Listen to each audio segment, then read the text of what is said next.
chapter 11, text number 40. This is continuing on with the associates of Lord Nityananda Prabhu. Tanra Putra Mahashaya Sri Kanu Thakura Yanra Dehi Rahe Krishna Premamrita Pura Tanra Putra Mahashaya Sri Kanu Thakura Yanra Dehi Rahe Krishna Premamrita Pura Tanra Putra Mahashaya Sri Kanu Thakura Yanra Dehi Rahe Krishna Premamrita Pura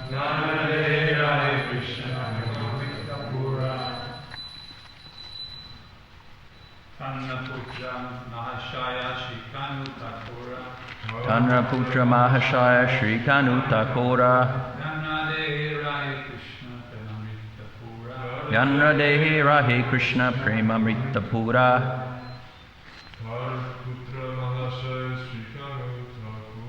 Tanra Putra Mahashaya Sri Kanu Thakura Yanra Dehi Rahe Krishna Premamrita Pura.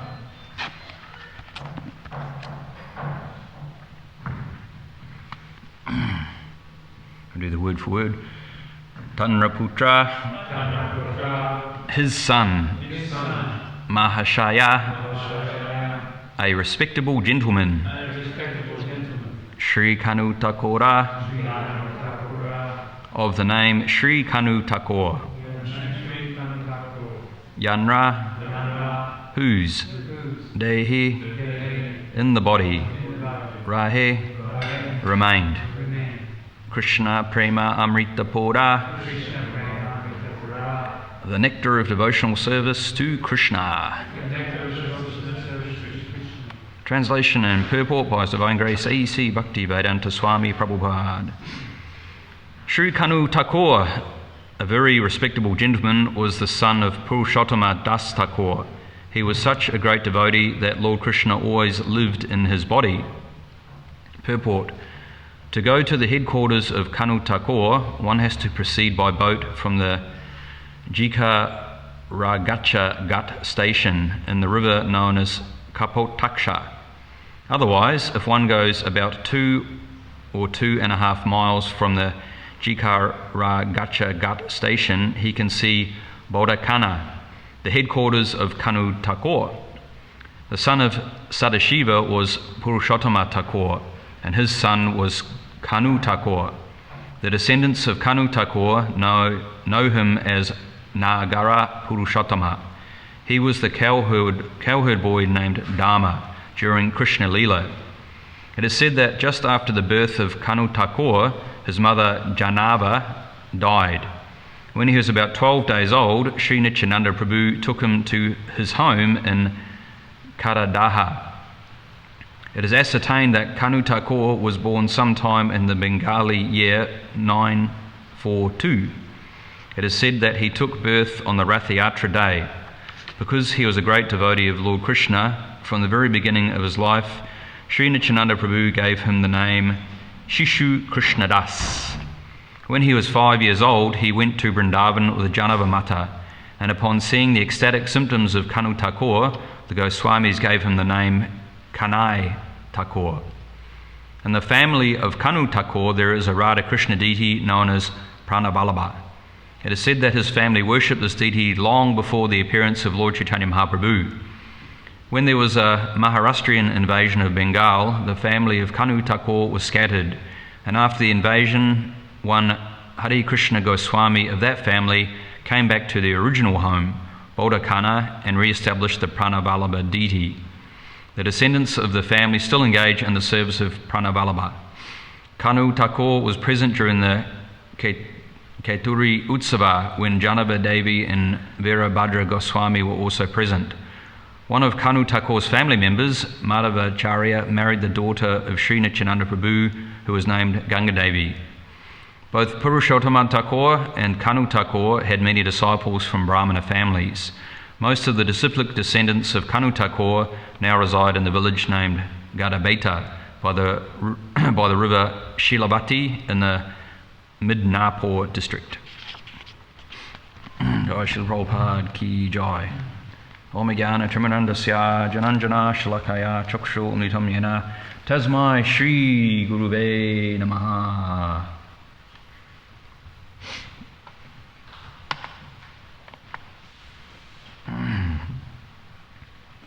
So Sri Kanu Thakur, a very respectable gentleman, was the son of Purushottama Das Thakur. He was such a great devotee that Lord Krishna always lived in his body. So this section of the Caitanya Caritamrita is elaborating further on the associates of Nityananda Prabhu. So today we're hearing about this very famous devotee, Sri Kanu Thakur. And he was the son of Purushottama Das Thakur, who you would have read about. Whoever gave class the last time would have given a class about this personality. So he's coming in a family of pure devotees, like intergenerational actually, that this wonderful devotee Kanu Thakur is coming in. So as explained here in the purport by Prabhupada from the Gauradganadishtapika by Kaviraj, Krishnadas Kaviraj Kanipur, Shivananda Sain's son, that he is the cowherd boy Dharma in Krishna-lila.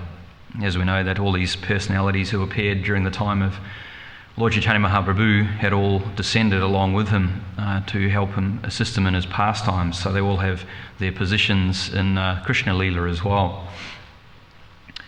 So it's quite interesting when you read about who these personalities are and who they are in the transcendent realm and who they are in Krishna-lila.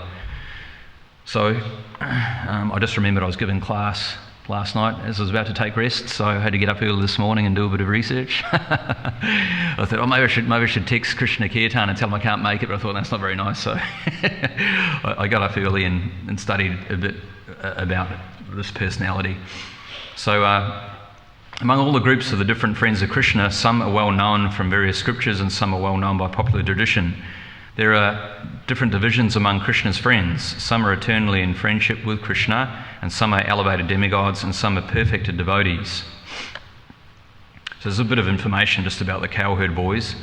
In all of these groups of cowherd boys, there are some who by nature are fixed in Krishna's service and are always engaged in giving counsel. Some of them are very fond of joking and naturally cause Krishna to smile by their words. Some of them are by nature very simple, and by the simplicity they please Lord Krishna. Some of them create wonderful situations by their activities, apparently against Krishna. Some of them are very talkative, always arguing with Krishna and creating a debating atmosphere. And some of them are very gentle and give pleasure to Krishna by their sweet words. All these friends are very intimate with Krishna and they show expertise in their different activities, their aim always being to please Krishna. So this is Dhamma Krishna is one of Krishna's very confidential, intimate associates.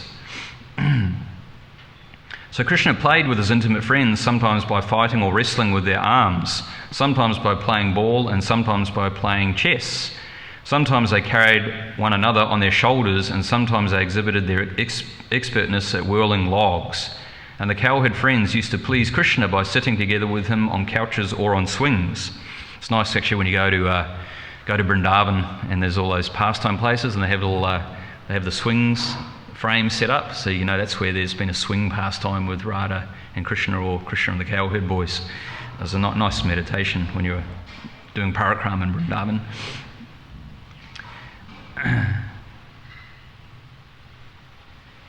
All these activities are called anubhav. Whenever all the friends would assemble in the company of Krishna, they would immediately engage in all these functions, especially in dancing together. Always dancing in the spiritual world. Every word is a song and every step is a dance. Regarding their wrestling, one friend once asked Krishna, "My dear friend, O killer of the Aga demon, you're very proudly wandering among your friends trying to exhibit your arms as very strong. Is it that you are envious of me? I know that you cannot defeat me in wrestling, and I also know that you were sitting idly for a long time because you were hopeless of defeating me." So that's the mood of the cowherd boys. There's none of that Aishvarya bhavs that's just present there, that mood of awe and reverence. And it's very pleasing to Krishna, most pleasing to Krishna when that mood of Aishvarya isn't present. So that's the mood of Vrindavan. This Aishvarya just is not present there at all. I just see Krishna as one of his equals and interact and speak with him in very fraternal terms. So we even see in the Bhagavad Gita that when Arjuna had seen the universal form and he realised who Krishna was, that this is Swayam Bhagavan, he became very fearful actually. He became overcome with fear and he was actually fearful. He'd caused offences to Krishna because he'd spoken to him as just an equal, but then he realised this is not who he is. And then he prayed to Krishna, please come back into two-arm form again so I can see you as in the form that I love you most in. So it's the unique position of these residents of Vrindavan that Aishvarya just isn't present there at all, and it's the most pleasing mood of service to Krishna.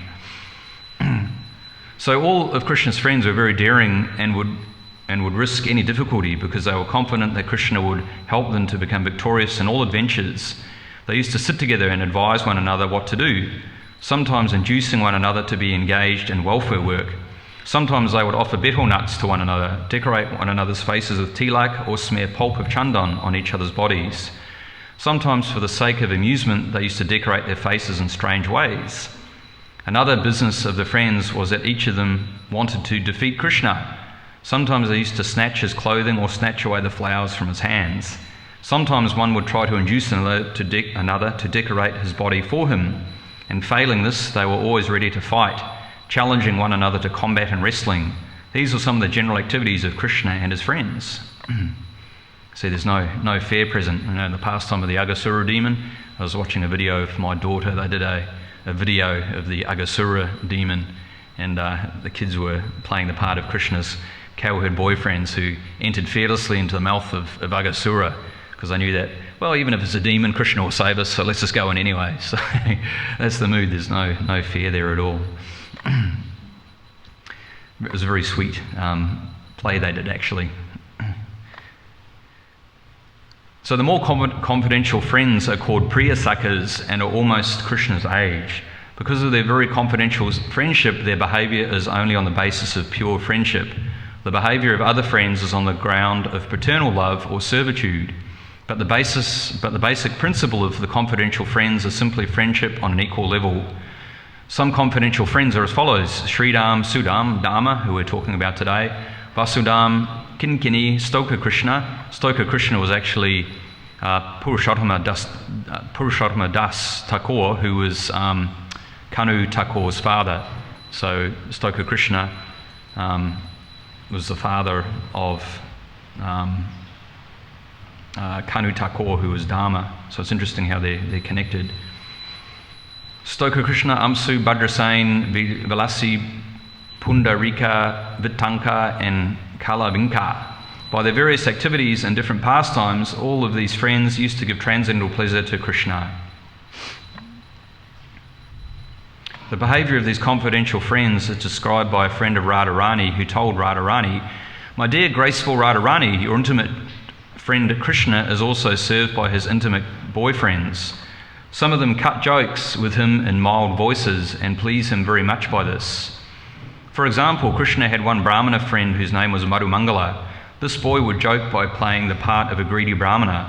Whenever the friends ate, he would eat more than all others, especially laddus, of which he was very fond.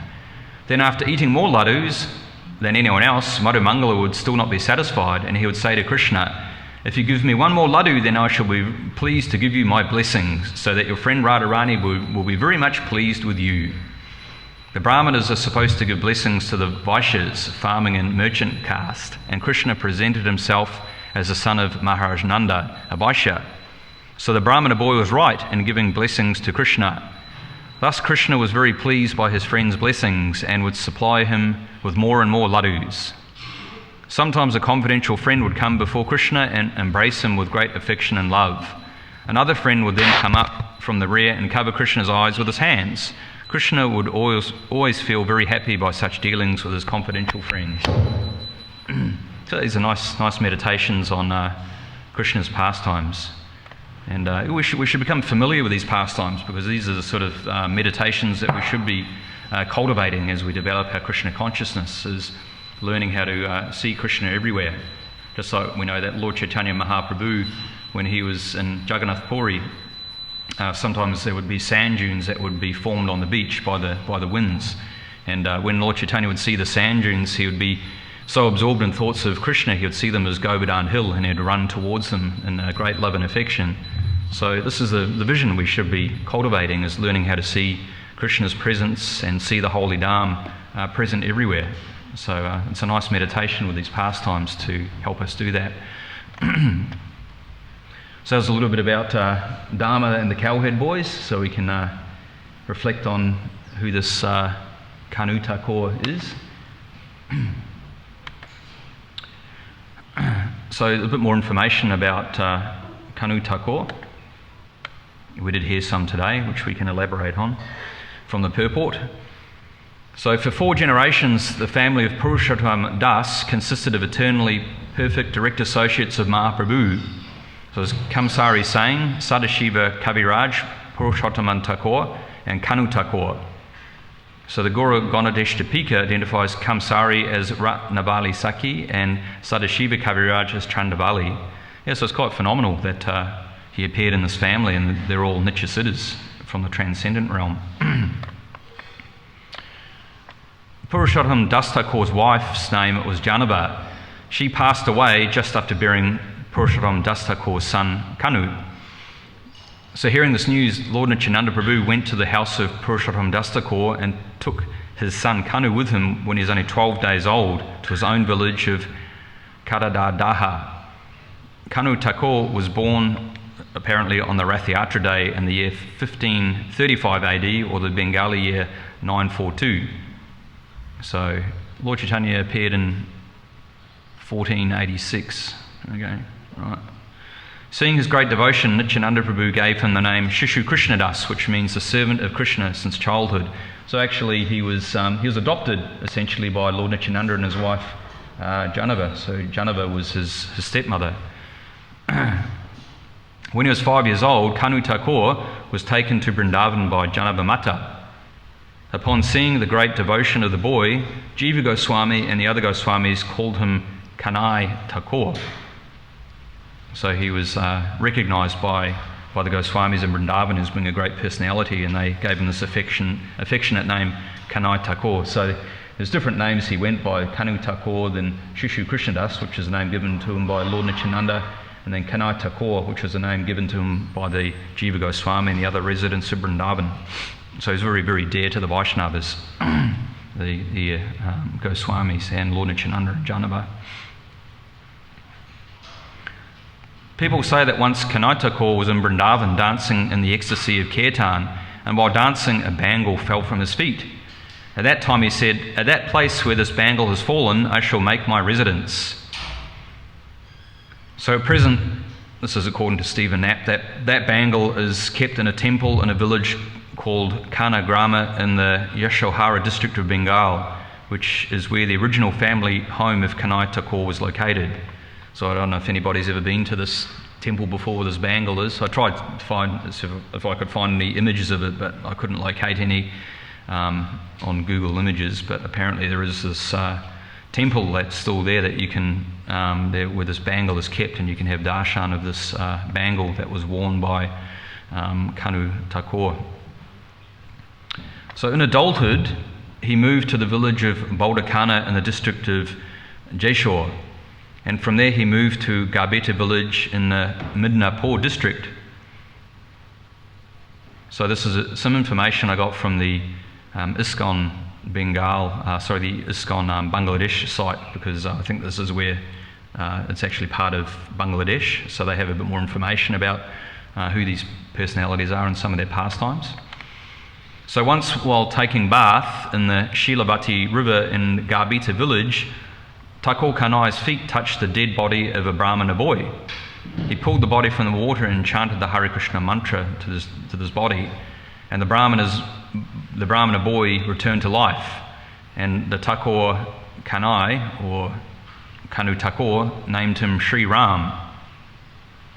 So just as his father Purushottam Das Thakur had accepted many disciples from Brahmana families, so did Kanai Thakur. So he was an initiating spiritual master as well. This is one of his disciples, is the dead body he resurrected by chanting the Hare Krishna mantra to him, initiated him. So he's a unique personality. I don't know if many people in ISKCON have disciples that they've resurrected from death. Maybe, I don't know. I feel half dead sometimes, so I don't know, maybe. It's a living example of that. Well, Prabhupada has actually, I guess, resurrected us all from a certain death, hasn't he? We're all pretty much so dead corpses prior to coming to Krishna consciousness, so Prabhupada has done his magic upon us of resurrecting us from our drunken and dead stupors that we're all existing within. Once Thakur Kanai arranged the Chittadahi festival in the village that he was residing in, so it must have been the Garbita village. The local Brahmanas wanted to eat mango and jackfruit in the off-season, so Kanu Thakur went to the other bank of the Shilavati with Sri Ram, his disciple, and brought back many mangoes and jackfruit, satisfying the Brahmanas. So after some days of this festival, Thakur Kanai entered Samadhi. There was no sign of life in his body, and the next day a cowherd saw him sitting under a banyan tree in a nearby village named Dakdia. Thakur Kanai accepted some curd from the cowherd and told him to go to his ashram and take the cost of the curd from his disciples. He further said that he had been going to Vrindavan to attain Samadhi and instructed the cowherd boy to tell his disciples to establish his Samadhi there. An instruction they fulfilled, and they built his Samadhi temple there for him in Vrindavan. So I was trying to find out where his Samadhi is in Vrindavan. I suspect it could possibly be in the 64 Samadhi area by the Govindaji temple, because that's where his father Purushottam Thakur has his Samadhi there. But there's nothing to indicate that his Samadhi is also in the same area, but it's somewhere in Vrindavan, but it wasn't clear exactly where the Samadhi is, unless anyone knows where his Samadhi is, but wasn't clear, at least anyway. So have to next time I visit Vrindavan, I have to see if I can locate where his Samadhi is. So that was about all the information I could find about who he was and some of his pastimes. He's obviously a very unique, exalted personality. So there's a bit more information about this deity that we heard about in the purport, this Pranavallabha deity. So this is the image of these particular deities that was talked about in the purport.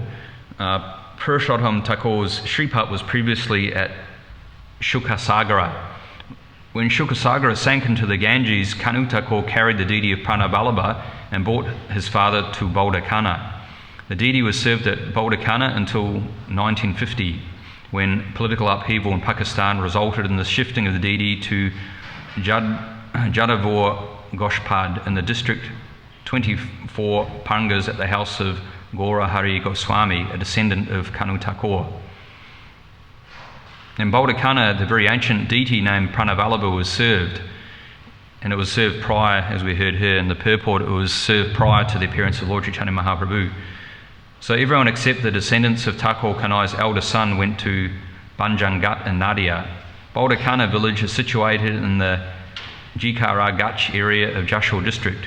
Relics of the temple, the original temple there, and the residence of the Goswamis are still visible, but no descendants of the Goswamis live there. And Srila Bhaktisiddhanta Saraswati Thakur visited this Shripat, so this original area, when he was on Parakram there in 1925. He took some of his disciples to visit this original site. So it's obviously still there, and there's still remnants of this original temple that's there. And this deity is still being looked after by the descendants and family members coming from Kanu Thakur. So quite famous deities. And we also heard in the purport how Kanu Thakur was present at the Kaituri Utsava festival. He went there with Janavadevi, and this is a very, very famous festival that was organised by Narottam Das Thakur. the appearance day of Gaurapanim. Like just after Lord Caitanya Mahaprabhu had disappeared, Narottam Das Thakur wanted to organise a grand festival to celebrate Gaurapanim, and he wanted to bring all the Vaishnavas together. So this was one of the largest festivals that had taken place since Lord Caitanya Mahaprabhu had disappeared.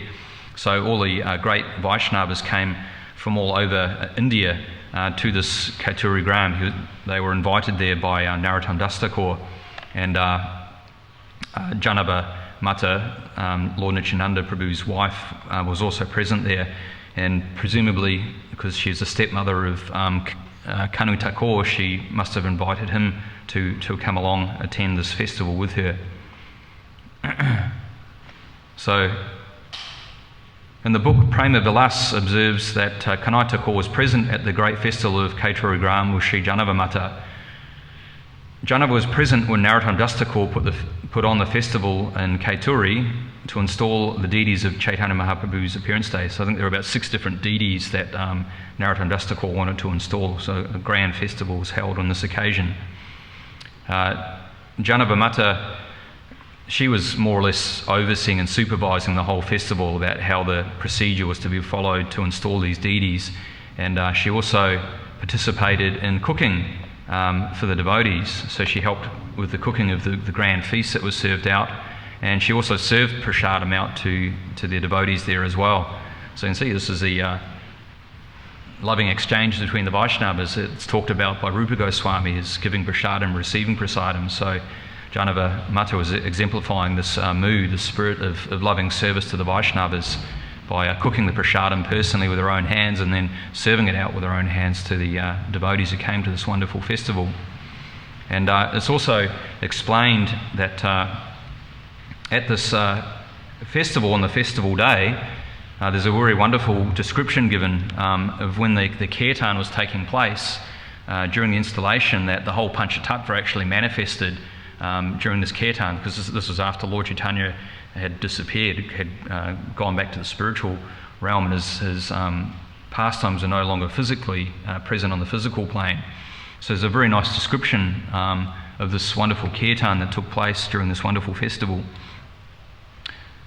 So on the morning of the auspicious occasion of Gaurapanim, Sri Srinivasacharya, after taking due permission from the devotees, proceeded with installing the 6 deities. According to the wish of the Lord, he named the deities as Sri Gauranga, Sri Vallabhi Kanta, Sri Krishna, Sri Vraja Mohan, Sri Radhakanta, and Sri Radharaman. The beauty of the deities amazed one and all. The whole atmosphere of Caituri was surcharged with names of Lord Hari. Beautiful music accompanied the grand festival. The Brahmanas uttered hymns from the Vedas, while Srinivas decorated the deities with sandalwood paste and flower garlands. All the devotees lent their voices to the tumultuous kirtan at Caituri. Janava Mata ordered Srinivas to distribute the garlands and sandalwood paste to the assembled Vaishnavas. So she's obviously very much so in the mood of distributing prasadam and giving mercy to the Vaishnavas by prasadam and garlands and sandalwood. Sri Ishvara, Janava Devi, was greatly overwhelmed by the touch of the garlands and sandalwood, and she shed tears of joy. Janava Mata stared at Narottam Das Thakur and empowered him with spiritual prowess that is beyond the comprehension of ordinary beings. Thereafter, Narottam led the kirtan, and Sri Vallabhi Das and others repeated in chorus. Narottam Das Thakur appeared just like a moon who was surrounded by stars, musicians. It is worthwhile mentioning at this point that Sri Narottam Das had a unique style of singing bhajans, which since became renowned as a style called Granahati. Sri Narottam Das Thakur is renowned all over the 3 worlds for his bhajans. He's written obviously many beautiful bhajans as well by Narottam Das Thakur, and there are actually a lot of them in the Vaishnava songbook we have. The songs contained in his book Pratana and Prema Bhakti Chandrika are the treasure jewels of the Gaudiya Sampradaya. The kirtan played by Narottam was so deep, such was its scale and modulation, that it moved all to tears. Narottam's songs described the mental condition of Lord Gauranga, the intense separation he felt from his beloved Krishna. Janava Mata cried while relishing these songs. During this kirtan, the demigods from heaven showered flowers upon the singers. Narada and other celestials disguised themselves as ordinary beings to participate in the heart-melting pastimes at Kaituri. As the pastimes became more and more intense, people completely forgot their own existence and bathed themselves in ecstasy. The devotees who were present sometimes laughed like madmen and at times shivered uncontrollably. Their lips trembled and the hairs on their bodies stood on their ends. In this way, Narottam inundated the entire place with love of God. All of a sudden, as the transcendental emotions reached their peak, Lord Gauranga, along with his associates, appeared in the midst of the devotees at Kaituri. Lord Gauranga could not hold himself back. Hearing the stone-melting bhajans of Narottam Das, so though he had already wrapped up his earthly pastimes by then, he appeared over there at Kaituri just to shower his causeless blessings upon Narottam and the Kaituri Mahotsava. Just as a flash of lightning appears from within the dense clouds, similarly Lord Gauranga appeared amidst the ecstatic, rousing Harinam Sankirtan. He was accompanied by his eternal associates like Narahari Sakar, Sri Mukunda, Sri Gaudi Das, Sri Advaita, Nityananda, Madhava Ghosh, Vasudev Ghosh, Govinda Ghosh, Purandara, Acharya, Mahesh Shankara, Sridhar Jagadish Pandit, Yadu Nandan, Kashishwar Pandit, and many others.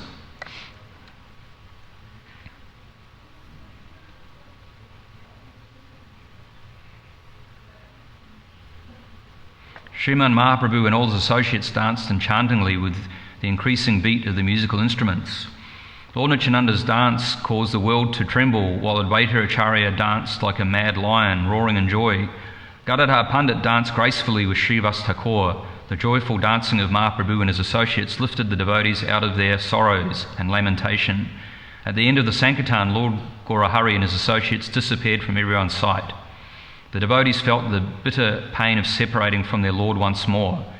Srimati Janava Mata confirmed that Mahaprabhu had fulfilled the desires of his beloved devotees by appearing again and manifesting his pastimes during the Sankirtan. He has thus delivered several atheists from their sin and lifted mankind out of its pitiable condition. Janava Mata then ordered Srinivasacharya to inaugurate the Festival of Colours, which is also known as Holi. Accordingly, different shades of colours were bought and mixed with perfumes. On the order of Janava Devi, Srinivasacharya begged permission from the Mahants before beginning with Holi. Sri Janava Mata then offered the auspicious colours unto the deities. Thereafter, the devotees smeared colours upon each other very enthusiastically. Some of them put colours upon the deities. Mere words are not enough to describe how beautiful the deity of Mahaprabhu appeared with the colours smeared upon him. Even the demigods disguised themselves and mixed with the devotees to participate in this joyous festival. Beautiful songs glorifying the holy pastimes of Sri Radha and Krishna were sung to complement this amazing festival of colours. In the evening, the Sankirtan resumed once more, and it continued till late in the night. The next day, Janava cooked bhoga for the Lord. She personally served prasadam for all the devotees. Also, it was here in Kaituri festival that Srimati Janava Devi personally resolved the differences that existed with the conclusions of various branches of our Gaudiya Sampradaya. So it's a wonderful festival that was in Kaituri. There's a very wonderful description of the pastimes that took place there, and Gauranga Mahaprabhu himself personally appeared because of the ecstatic kirtan led by Narottam Das Thakur, and also we know that Kanu Thakur was also present during this festival as well. So very wonderful pastimes, very wonderful personalities. So anyway, I think that's all I had to talk about on the subject here. I don't know if anybody had any other questions or comments or...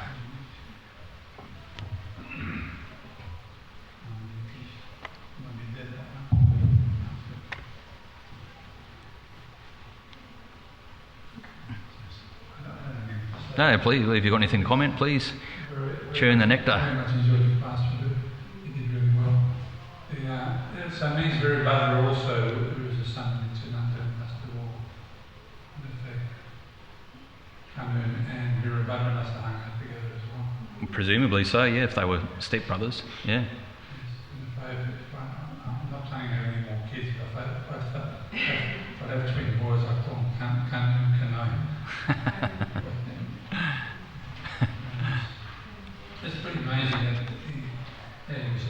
out Yeah. by Nityananda Buddhadhyana Master. At 12 days old. That's pretty extraordinary. Yeah. You don't hear that a lot. No. I know that when I was reading that another name that was given was Naga Purushotama, but I'm not sure if that was a name given to his father or given to him as well. So it could have been another name he went by, but it seemed there's a little bit of confusion amongst different personalities whether this Naga Purushottam was Kanutak or if it was his father. So he has different names that he went by. Yeah. But obviously he was very, very dear to the Goswamis as well. He was given the name Kanai, yeah.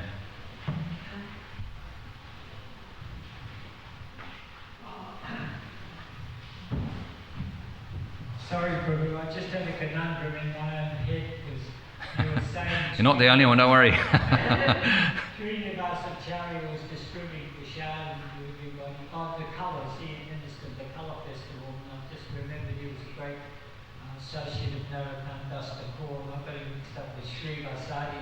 Oh, I see. In the Panchatattva, which just became known. Okay.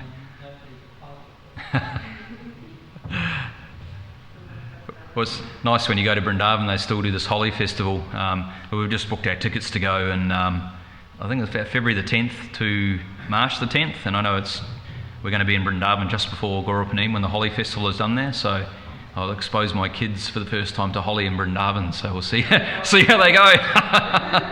If you've been to Holi in Vrindavan before, it's a whole different russ going on during then. In fact, one time when the first time, when was it? No, so in 2002.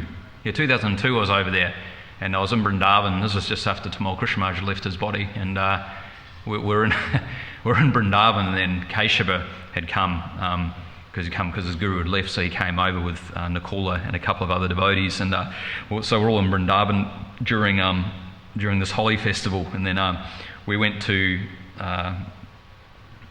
Bloy Bazaar to do shopping, and then we got pelted on the back of the rickshaw.